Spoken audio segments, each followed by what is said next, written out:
Mais je le fais même pas pour choquer, moi, par contre. C'est-à-dire que le but, pour moi, n'est absolument pas de choquer.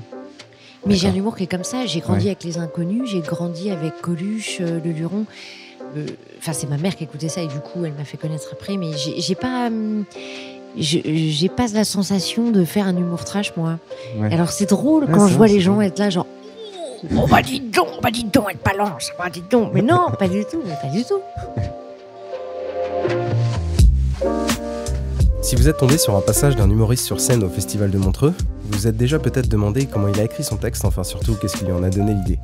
Du coup, avec le Montreux Comedy Festival, on a créé Yellow Mike, un podcast qui retrace l'histoire derrière une bonne vanne et comment elle a évolué pour arriver jusqu'en Suisse et faire rire des gens. Je m'appelle Félix, vous écoutez la 3e saison de Yellow Mike. Aujourd'hui, je reçois Labajon. Bonne écoute.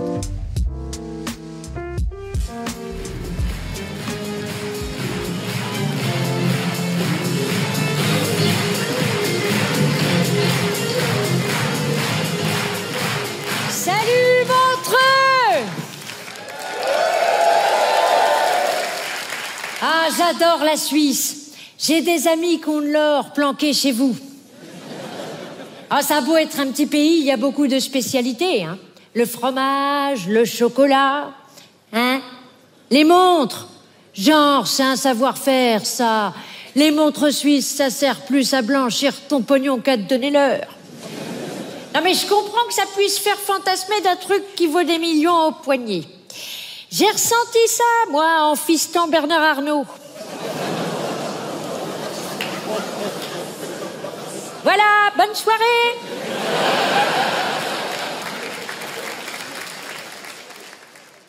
Quand tu rentres, du coup, tu rentres avec ce personnage de petite vieille qui met du temps à s'installer et tout, et qui dit des saloperies, tu commences à dire des saloperies sur la Suisse, avec l'évasion fiscale sur les montres, enfin, l'idée de valoir des millions sur une poignée.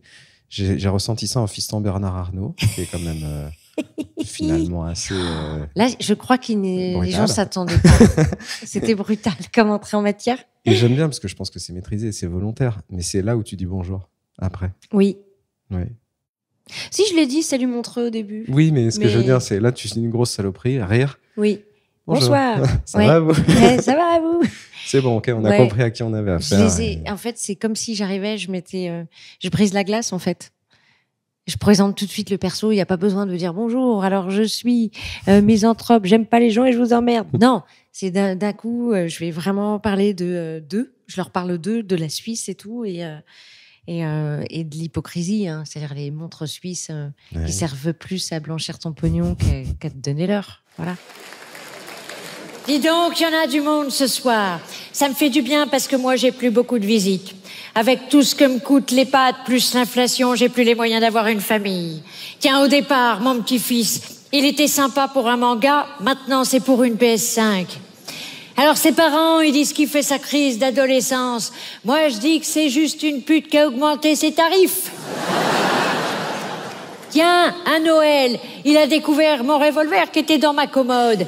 Il a visé sa mère, la balle, elle est passée à sa tête. Du coup, le Noël suivant, je lui ai offert des cours de tir.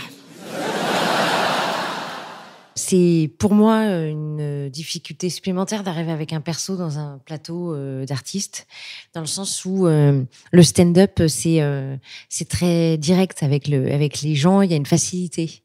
Quand tu arrives avec un personnage, déjà, il faut que les gens s'adaptent à la personnalité du personnage. Il faut qu'ils découvrent un personnage inventé, créé. Et du coup, en fait, moi, je veux qu'il y ait une efficacité dans l'écriture. Je veux que ça balance, que ça à chaque phrase, tu as envie de t'exploser, quoi. Donc, le but, c'est d'être le plus ouf possible à chaque vanne. Pourtant, voilà. En termes d'efficacité, tu arrives quand même avec une canne sur scène. Donc, en termes de vitesse... Ouais, alors après, c'est une petite vieille. Ce qui est génial avec ce perso, c'est que tu me décrives ce petit personnage. Ouais. Comment toi, tu le sens et tu le vois? Ce perso, il est né avec nos personnalités, avec Vincent Leroy, avec qui j'écris. Au départ, on l'a écrit, on voulait jouer une petite vieille qui était toute seule dans son EHPAD et qui avait plus personne dans la vie parce que ses petits-enfants étaient là vraiment juste et uniquement pour l'héritage. Et en fait, on a voulu qu'elle soit misanthrope, vraiment antisémite, homophobe, raciste. La pire, quoi. Voilà. Et en fait, moi, la méchanceté, ça me fait beaucoup rire. Oui, Pourquoi ? Parce que dans la vie, je pense vraiment, je suis complètement l'inverse. Je suis une gentille.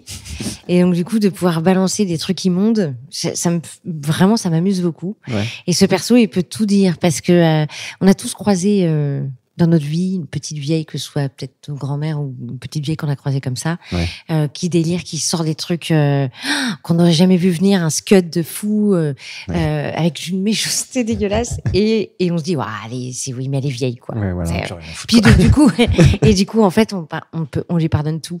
Et ce perso, il peut tout balancer. Et est-ce qu'on lui pardonne tout ? Écoute, j'ai jamais eu de plainte. J'ai jamais eu de plainte, hein, vraiment. Et j'en ai rien à foutre, en plus. Donc, Ma belle-fille, je l'aime pas. En plus, elle a fait de la chirurgie esthétique.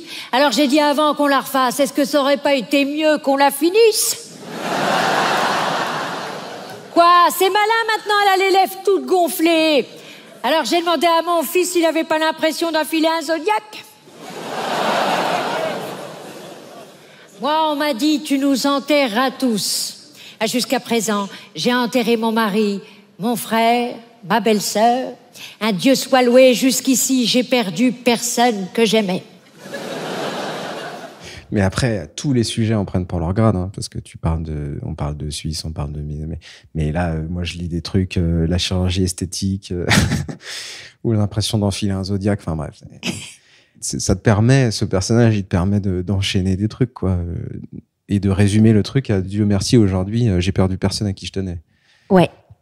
Qui est pour moi une phrase de présentation un peu du personnage. Complètement, mais et à la fin, il y a vraiment une séquence qui répond à ça, en fait. Oui. Où on comprend. Oui. Justement, j'y viens après. J'y vais petit à petit. Mais c'est vrai que oui, ça la présente, c'est-à-dire que elle s'est vraiment isolée, cette femme. Elle est vraiment seule, et du coup, en fait, c'est plus une personne qui a été déçue de la société et qui est brute de décoffrage, qui va vraiment critiquer sa famille, puis qui va se foutre de la gueule de sa copine qui est dans l'EHPAD. Et c'est un personnage qui est touchant en même temps, du coup, parce que elle peut exister, cette femme-là. Ouais.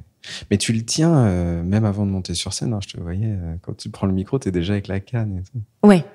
T'as besoin de te... Ouais, ça me donne de la force de mettre avant, de rentrer sur scène, de rentrer dans le personnage avant. Ouais. Donc, je sais pas pour ceux qui s'imaginent, mais en gros, il y a la scène avec les artistes qui passent et toi, t'es derrière, en petite... Oui. En attendant. Mais alors, ce qui est drôle, c'est qu'il y a des artistes qui sont en train de se concentrer aussi, qui m'ont pas reconnu hier. Ah putain, c'est toi. Ça me fait plaisir. Ça me fait plaisir. Mais oui, non, ce personnage, il se présente et il a pas vraiment de limite. Ouais. Voilà. Donc c'est ça qui est intéressant, quoi.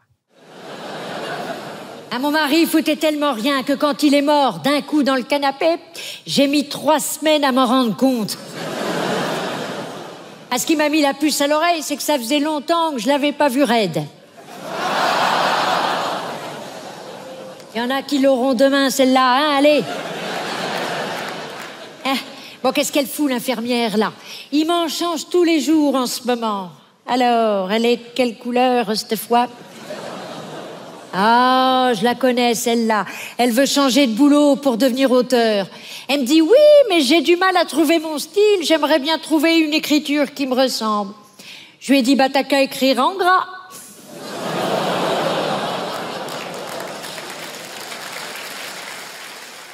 Et après, tu fais intervenir ce personnage de l'infirmière et tu fais plus vivre le décor. Parce que du coup, on découvre un peu plus l'EHPAD. On découvre aussi une personne qui vient t'aider, qui est quand même dans... le don de soi envers une petite vieille et qui s'en prend plein la gueule gratos, quoi. Ouais. C'était important de faire intervenir ce personnage-là. En plus que de faire des blagues qui sont forcément... Oui, parce que en fait, il faut pas oublier une chose, c'est que ce personnage, il a vraiment une consistance si tu le places dans un endroit comme l'EHPAD, qui est très représentatif de ce que vivent énormément de personnes âgées aujourd'hui en France, qui sont délaissées, qui sont seules, et puis de parler aussi du personnel soignant. On parle beaucoup des soignants dans les hôpitaux, et d'ailleurs, on les embrasse au passage. Et on parle très peu aussi des personnes qui sont en gériatrie, qui s'occupent des personnes âgées. C'est un métier qui est extrêmement difficile. ils sont parfois, évidemment pas maltraités par tous les vieux, mais parfois maltraités. Et il y en a beaucoup qui sont extraordinaires avec ces vieilles personnes-là qui ont un peu perdu la boule. Je sais que moi, de mon expérience personnelle, ma grand-mère a perdu un peu sa tête vers la fin de sa vie, et on a été obligés de la placer et tout. Et j'ai vu ça. Mais parfois, tu es obligé de les mettre en institut médical comme ça parce que tu peux pas t'en occuper, t'as pas les moyens et t'as pas la connaissance pour le faire. Tu sais pas faire. Il faut qu'il y ait des infirmières et t'as pas forcément les moyens de faire venir des infirmières à domicile. Enfin, c'est très très très compliqué. Et ces personnes âgées-là, elles le vivent pas bien. Et donc mon personnage, il est un petit peu aigri, mais en même temps, il a beaucoup d'amour paradoxalement en lui, ce personnage.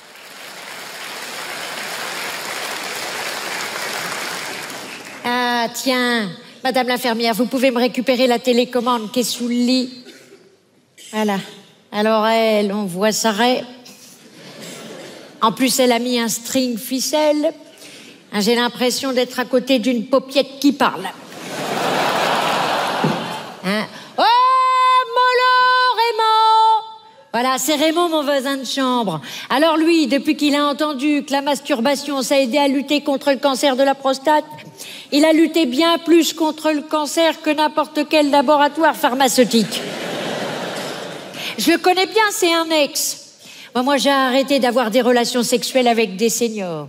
Un coucher avec un vieux, c'est comme un meuble Ikea. Une fois que tu l'as monté, il te reste toujours une pièce dans la main. Et après, c'est très punchline. Hein. C'est vraiment, tu t'enchaînes, les gens ils sont là. Ah. Ouais, je les laisse pas respirer, je crois. Ouais. J'aime bien ça. Ouais. J'aime bien. C'est ce que tu me disais au début, t'as envie que ça soit. J'ai construit les sketchs et le spectacle comme un show où je voudrais, moi, en tant que spectatrice, voir. Je veux pas m'ennuyer, moi. Quand je vais en salle et que je vais voir un artiste, je veux qu'il me surprenne en permanence. Okay, je veux pas qu'il y ait de trous, je veux pas que de tunnels. Sinon, en fait, tu me fais décrocher. Et moi, en tant que artiste sur scène, j'ai envie de les secouer dans tous les sens, en fait, les gens. Et donc, ce petit personnage de petite vieille, est-ce que quand tu as écrit toutes ces vannes, il existait déjà? C'est-à-dire que tu as créé d'abord le personnage et ensuite les vannes sont venues? En fait, il est né sur Rire et Chanson, ce personnage. D'accord. Il est né en chronique radio.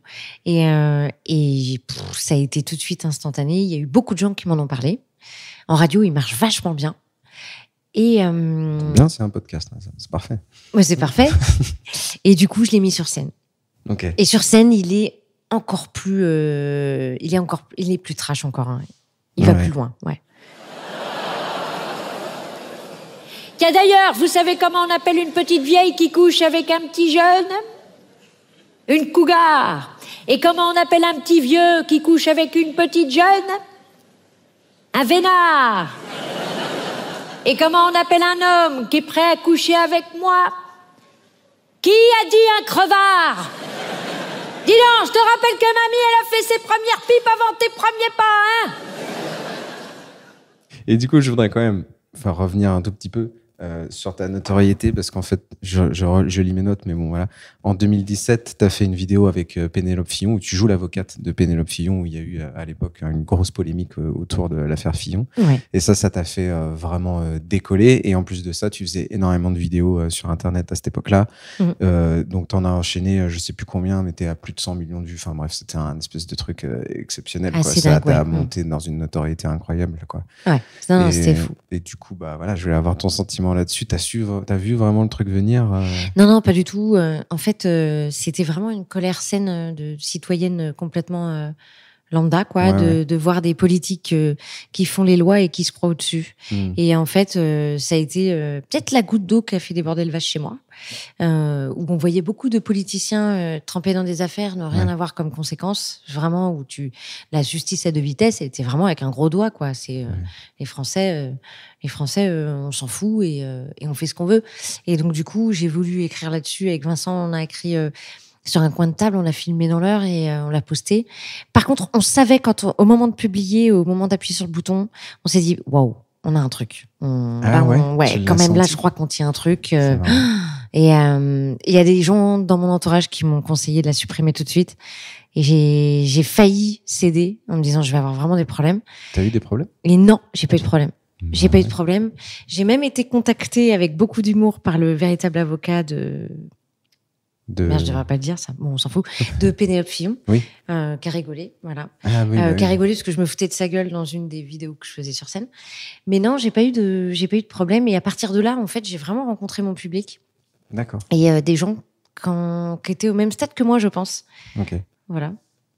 Et du coup, carrière qui décolle. Et du coup, c'était un début d'une aventure absolument folle, quoi. Et tu te retrouves là à jouer des personnages. Mais t'as toujours un peu joué des personnages, non, dans tous tes spectacles? Mais alors dans mon spectacle, il y a de tout. Il y a vraiment moi en stand-up, Mmh. et puis mes persos qui sont vraiment aussi en stand-up. Ils parlent au public vraiment. Oui. Ouais. Ok.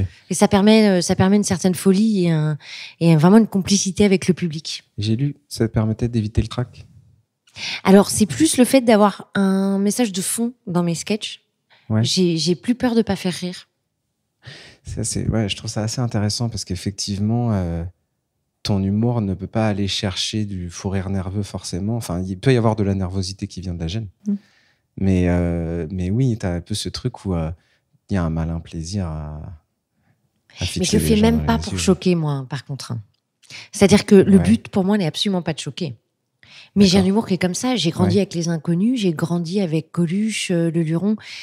Enfin, c'est ma mère qui écoutait ça et du coup, elle m'a fait connaître après. Mais j'ai pas la sensation de faire un humour trash, moi. Ouais. Alors c'est drôle quand je vois les gens être là, genre oh bah dis donc, elle balance, bah dis donc. Mais non, pas du tout, Moi, je fais l'humour décomplexé, ça c'est sûr. Je fais un humour qui se veut libre et par contre, je fais attention de pas être gratuitement méchante. D'accord. Ça peut vraiment arriver de glisser dans la facilité. Ça m'est arrivé plein de fois. Mais comment tu le sais du coup? Oh, parce que parfois il y a des cibles qui sont tellement simples. Si Bet Indiaï, par exemple, qui disaient voilà, c'est tellement facile de se foutre de sa gueule. Il y a des gens comme ça, mais je l'ai fait quand même. Mais il y a des vannes où je suis moins fière que d'autres, voilà. Ouais, ok, d'accord. Alors, elle la trouve, la télécommande? Voilà, merci. Tiens, on va mettre un peu de télé. Ah, c'est fait entrer l'accusé. Tiens, c'était présenté avant par Christophe Ondelat, maintenant c'est par Rachid Embarki. Ils sont peut-être dit qu'ils connaîtraient mieux les accusés. Allez, on va changer. Ah, c'est Stéphane Plaza qui vend ses merdes. Vous avez vu, il est accusé d'agression sexuelle. Comme quoi, il n'y a pas que ses frais d'agence qui claquent. Allez, on va changer. Ah, c'est les infos. Tiens, un conflit. Tiens, les Arabes qui se battent contre des Juifs. Comme c'est original. C'est quoi bientôt? Des flics qui boivent, des médecins qui jouent au golf? Franchement, tous ces bombardements dans le conflit israélo-palestinien, au bout d'un moment, ça va finir par ressembler au Macumba en fin de soirée. Il n'y aura plus rien à tirer. C'était peut-être pas le moment de la faire, celle-là. Allez, je m'en fous. Parce que je me posais la question, vu que t'aimes l'humour noir et que t'aimes quand même balancer des choses qui effectivement viennent nous gêner, en plus de nous faire rire. Des fois, il y a vraiment ce que tu viens de me dire. J'adore ce sentiment de gêne chez les gens. Tu vois.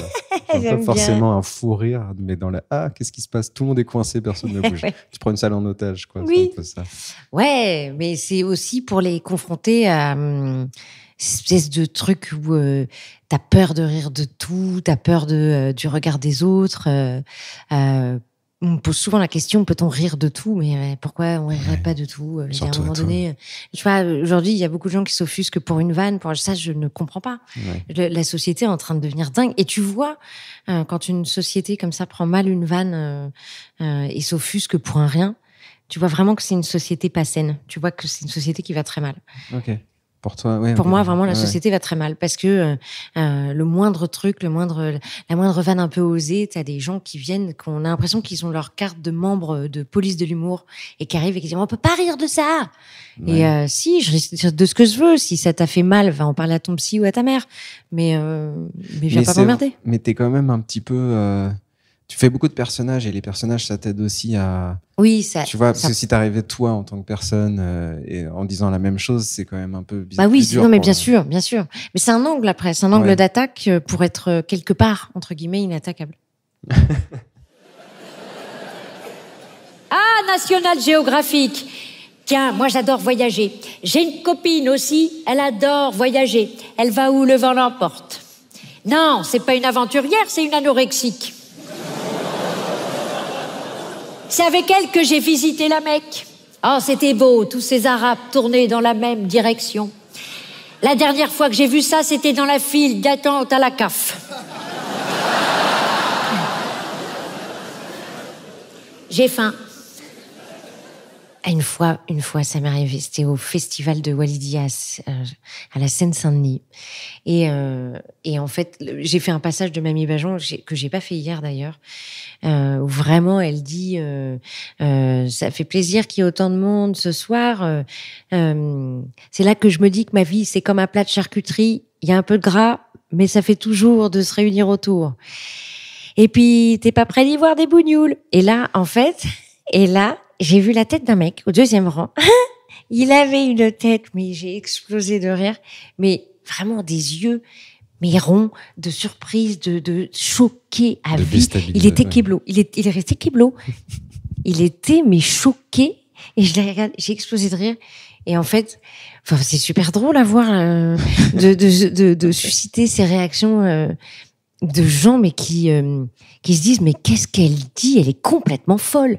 Elle va se faire massacrer. Et j'ai plein de gens qui m'écrivent comme ça, qui me disent mais fais attention à toi, fais pas de moto et tout. Ah, putain. J'ai jamais eu de Rapport à problème. Coluche, d'accord. Non. ok.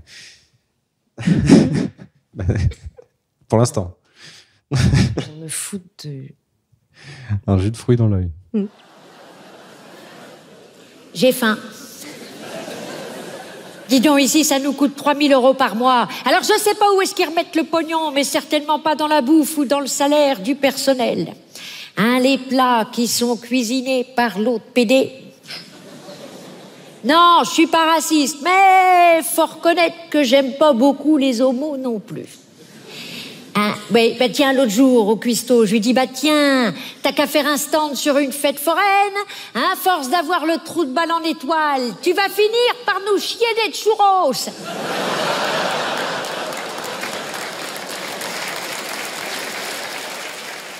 Moi, j'aimerais bien connaître ta définition du trash. Ce que tu me dis, moi, pour moi, c'est pas trash ce que je fais, alors que pour la majorité des gens, j'ai l'impression que sur l'échelle du trash, t'es plutôt en haut. Et je voudrais savoir si toi, ce qui te... Dieudonné, mais trash. Ouais, non, mais oui. Non, mais tu vois. Non, mais. Voilà, la vraie définition, je te le dis, elle est là. Ok, d'accord. Je vois. Moi, je suis. Du coup, Ouais. sur ton échelle, là, du coup. Comment? Sur mon échelle. Non, après, je vois bien quand les gens sont offusqués dans la salle, Ouais. parce que vraiment, Mamie Bajon, pendant le spectacle, il y a des gens qui hurlent. Hein. Ah ouais. Il y a eu des gens qui ont hurlé. Hier soir Non, pas en hier soir, général, mais ouais. pas forcément hier soir, mais dans mon spectacle quand je joue en tournée, parfois il y a des gens qui hurlent, mais du bon hurlement, hein, pas du offusqué. J'ai jamais eu de plainte, jamais eu de personnes qui sont sorties à ce moment-là, pas du tout. D'accord. Mais oui, je vois bien. Parfois, je les pousse un peu, voilà. C'est ça qui est bien. Bah vous rigolez, bah c'est pas vous qui les bouffez leur truc. Allez, 3 000 €, j'aurais mieux fait de les mettre dans une thalasso, tiens. Hein? Tiens, la dernière fois que je suis allée en thalasso, c'était avec ma copine Lucienne. Je me rappelle, on avait fait de l'aquabike, vous savez, le vélo dans la piscine. Puis bon, comme Lucienne, elle galérait, je lui ai fait mettre un vélo électrique. On l'enterre jeudi. Hein? Oui, madame l'infirmière, je vais la manger, ta merde. C'est quoi ton rapport à l'humour noir? Tu me disais que c'est un truc que tu as toujours grandi avec. C'est vraiment... Parce que oui, tu peux pas monter sur scène avec quelque chose qui te fait pas rire, c'est pas possible, quoi. Donc c'est vraiment... Ça, c'est vraiment le truc qui te fait kiffer, quoi. Ouais, Ouais. Mais il y a des personnages qui sont plus évidents que d'autres. Ouais. C'est-à-dire que Mamie Bajon, comme l'avocate, c'est des personnages, j'ai pas eu besoin de répéter 50 fois. C'est-à-dire que sur la première phrase que j'ai jouée, c'était tout de suite évident. Et il y a des personnages de mon spectacle ou en vidéo qui sont moins évidents, pardon, et que j'ai eu besoin de travailler. Tu vois, par exemple, le personnage du militaire dans mon spectacle, j'ai pas eu tout de suite le clown. Et c'était Foiros au début. Et maintenant, je l'ai, je m'éclate. Et il y a des gens qui viennent me dire mon personnage préféré, c'était le militaire. Et ça me fait encore plus plaisir, je pense, parce que c'était tellement pas évident au départ. Comment tu t'entraînes pour choper les persos? J'essaye de dire telle ou telle phrase avec un ton différent à chaque fois. J'essaye de trouver le truc drôle, la respiration drôle, le regard qui va faire marrer à tel moment. J'ai trouvé le rôle du militaire avec dès le départ sur scène, il regarde les gens et il y a rien dans ses yeux. Il y a rien, il y a vraiment du vide. C'est vraiment une vraie réflexion. Il y a du vide, c'est du vide. Bonjour, tu vois, il y a rien qui se passe. Mais vraiment une tête qu'aurait pu exister de militaire qui est là. Alors on y va. Tu sais que j'ai fait l'interview avec Elodie Pou. Elle m'a dit mes personnages, quand je les maîtrise pas, je fais la vaisselle avec eux. C'est-à-dire que elle fait la vaisselle et en même temps elle est le personnage. Ouais, bah ouais. Mais non, tu mais fais ça un peu chez toi. Moi, je fais le ménage. C'est vrai. Tu fais le ménage avec tes persos. Ou alors je marche en rond dans mon salon et je parle comme ça. Et je fais mon texte et j'essaie de. C'est très intéressant. Trop bizarre par rapport aux voisins qui te regardent. Non, mais on est schizo, hein, tous. Hein. Franchement, c'est un asile hein, chez moi. Franchement. Elle est mignonne, cette petite, mais bon, c'est la surface qui pose problème. Hein, mais pour la remercier de tout ce qu'elle fait pour moi, je voulais lui offrir mon foulard. Mais je me suis dit, si elle met quelque chose de joli, ça ira pas avec le reste. Non, je rigolais, madame l'infirmière, je rigolais. Partez pas, je vais encore me retrouver toute seule.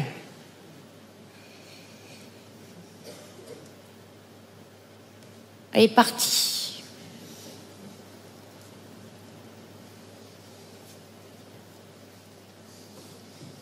J'aurais peut-être dû être plus gentille. Faut faire attention, parce que la vie, c'est comme un boomerang, hein, tout finit par te revenir dans la gueule. C'est pour ça que les vieux, ils se baissent.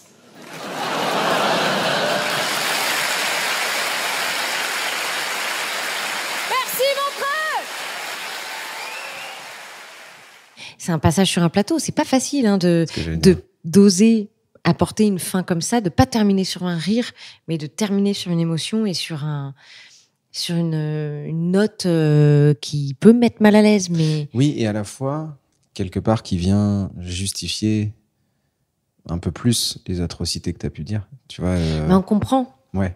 On comprend. Et tout du long, on se dit, oh là là là là, quelle pute. Ouais, et en fait, à la fin, on se dit, oh, mais elle est même... D'arriver à la rendre touchante, alors que tout du long, elle a été une ordure. Mais c'est un peu quand même, oh, elle est touchante, cette pute. Oui, c'est ça. Un peu ça quand même. Parce que tu peux pas non plus tout lui pardonner sur sa solitude, mais c'est vrai que du coup, pour moi, c'est plus que pardonner le personnage, c'est aussi expliquer que ces personnages, ils existent parce qu'ils sont dans un monde qui les fait exister comme ça. Exactement. Il y a tout un passé. Alors nous, dans les chroniques Rire et Chanson, son passé, c'est plus qu'elle a collaboré avec les Allemands. Oui, bon, elle est en plus nazie. Hein. Voilà, pour info. Tu n'étais pas obligé de me le dire. Je pense que je l'aurais eu tout de suite. Vraiment. Ça me rappelle en 40. Ouais. Mais oui, ce qui est super, c'est de pouvoir montrer un personnage qui a du vécu et qui du coup, à qui on peut pas lui faire à l'envers en fait.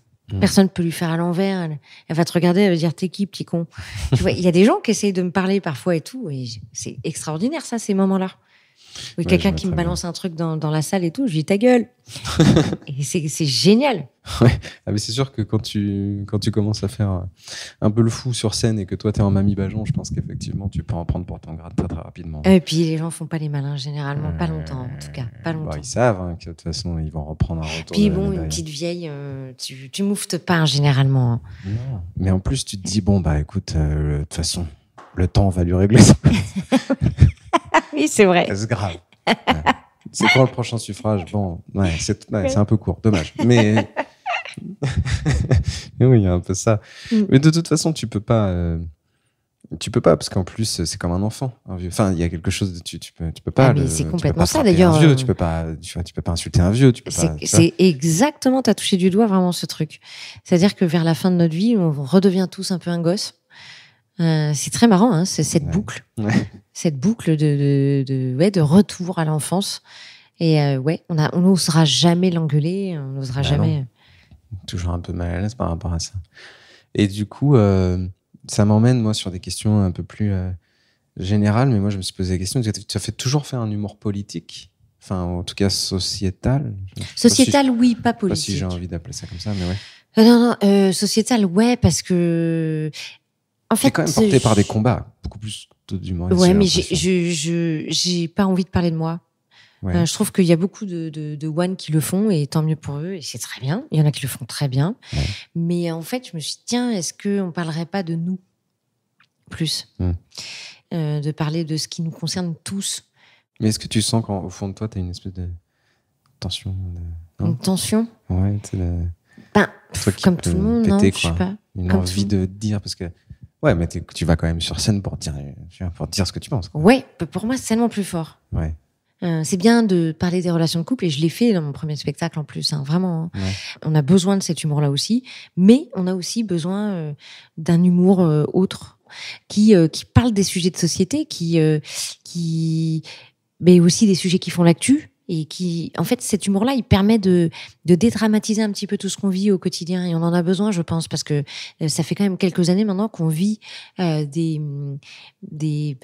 choses qui sont assez anxiogènes, assez terrifiantes. Et voilà, moi, si j'en ris pas, j'angoisse énormément. Et le fait d'en rire, c'est déjà de redonner espoir, de prendre du recul et de le vivre beaucoup mieux, beaucoup mieux. Et j'ai une question pour toi, je me suis posé cette question-là. Est-ce que un humour qui est provoque au niveau politique, ça attire pas des gens un peu obscurs dans le public ou dans les réseaux sociaux? Non. Pas du tout. Alors, mais dans mon public, j'ai un public tellement gentil. Okay. Et alors, ce qui est drôle, c'est que j'ai un public qui est de tous les âges, tous les milieux sociaux. Et ça, c'est vraiment extraordinaire. Oui, c'est-à-dire que t'as des couples de vieux qui viennent, t'as des familles avec plein de gosses qui sont fans, t'as des trentenaires qui viennent en couple, t'as des filles qui viennent en groupe. Enfin, c'est exceptionnel. Ok. Mais alors, par contre, t'attires toujours des tarés, hein. Mais moi, je pense que c'est le lot de toutes les humoristes femmes. Oui, non, mais ça, c'est un autre débat. Ouais. Voilà. Non, mais oui. J'ai pas encore montré mes seins, donc. Écoute, je te le déconseille. Voilà, merci du déconseil. Et j'ai une dernière question pour toi, qui est une question commune finalement à la fin de mes podcasts, qui devient assez régulière. C'est si tu devais me citer un nom, ou en tout cas finir ce podcast avec le passage de quelqu'un qui n'est pas toi, mais qui serait passé au Festival de Montreux. Ouais. Ça peut être soit parce que tu l'aimes bien, soit parce que ça t'inspire, soit parce que j'en sais rien. Je ferai intervenir les décaféinés. Bah voilà. Parce que oui, je les ai eus tout à l'heure, ils m'ont dit que tu écrivais beaucoup avec eux. Ouais, ils sont exceptionnels. Vraiment, allez voir leur spectacle s'ils passent près de chez vous. Je dis pas ça parce que je les mets en scène et que je coécris. Il y a quand même un peu de ça. Mais non, c'est deux comédiens qui sont extrêmement drôles, très très drôles. Ouais, c'est vrai qu'ils ont cartonné hier et juste, je le décris parce que du coup, si je leur mets leur passage à l'audio juste après, ils font un sketch qui s'appelle Le Wigo et ils se retrouvent en fait, c'est parce que c'est très visuel. Ils se retrouvent face à face avec deux chaises qui sont vraiment collées l'une à une, face à face avec le visage, face à face, le nez qui touche l'autre nez, dans une situation complexe de Wigo de train. Voilà, je décris parce que sinon personne c'est très bien décrit. C'est très bien décrit. Voilà, David, je te remercie beaucoup. C'est moi qui te remercie. À très bientôt. À bientôt. Allez, c'est bon, je vais boire un café. Vous pouvez pas, y a pas de bar? Vous rigolez, ils vont où ces gens depuis tout à l'heure? Ah bah aux toilettes. C'est la seule activité du train. Eh bah, je saurais qu'en France, des gens entassés et pas bien traités, on dit Ouïghour. En Chine, on dit Ouïghour. C'est votre première fois, vous, dans un Ouïghour, hein? Ouais. Ça se voit? Vous, c'est pas votre première fois dans un Ouïghour? Non. Ah là là. Ça se voit. Ouais, mais vous, ça se voit parce que vous êtes mal à l'aise. Mal à l'aise, hein. Ouais. Peut-être qu'on serait plus à l'aise si vous retiriez votre sac à dos. Ah, vous voulez? Bah, enfin, fallait le dire, je vais le mettre en haut avec les autres bagages, y'a pas de souci. Alors, attends. Faites attention, hein. Oh, putain. Ah ben non, c'est complet. Bah non, bah tant pis. Ah bah vous savez, moi j'aime bien tout ce qui est low cost. Vous savez, moi l'avion c'est EasyJet, le train c'est Ouigo, je mangeais qu'au plus, et chez Cheap Coiffure, j'achète tout chez Lidl, je roule en Dacia, je dors au Formule 1 et je vote Philippe Poutou. Et vous?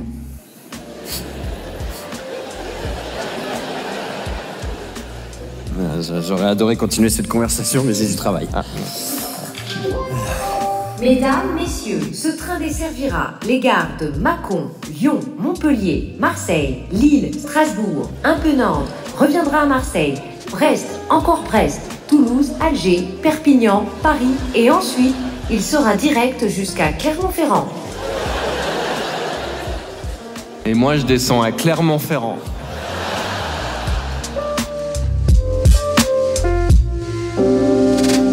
Merci beaucoup d'avoir écouté ce podcast jusqu'au bout. Si l'artiste que vous venez d'écouter vous a plu, sachez qu'il passe certainement sur scène pas très loin de chez vous bientôt, donc profitez-en pour aller le voir en vrai, c'est quand même vachement plus sympa que de l'écouter en podcast.